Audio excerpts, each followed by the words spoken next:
Bonjour. Alors comme vous voyez, je vous ai mis des petits articles autour de la séduction, du parfum, du maquillage qui représentent les odeurs. Alors je vais vous expliquer pourquoi. En fait, je vais vous parler de la lune noire. La lune noire, quand vous regardez la lune, vous allez voir qu'en dessous de la lune, vous avez une croix. La croix, c'est ce qui représente la souffrance. En fait, c'est la cause de notre souffrance que n'a pas reçue dans notre enfance. On doit apprendre à dépasser cette épreuve dans la vie.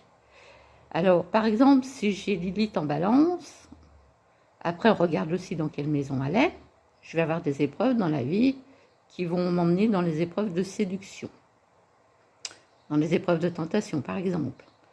En général, on regarde dans quel signe et dans quelle maison elle se trouve. Si elle est en balance, la planète de la balance, c'est Vénus comme le taureau. On sait que Vénus, ça représente la séduction.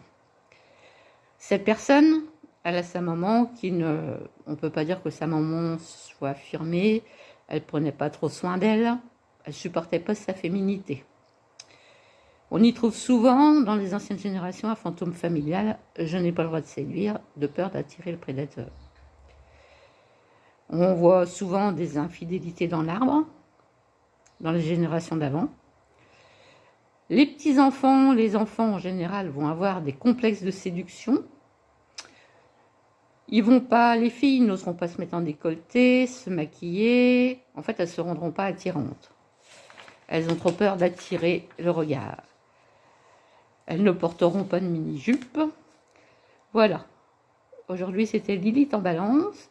Par contre, avec ce Lilith en balance, si vous avez réussi à traverser cette épreuve, que vous l'avez compris, après, vous pouvez très bien faire un métier où vous allez aider les femmes à se sentir belles, à se mettre en valeur.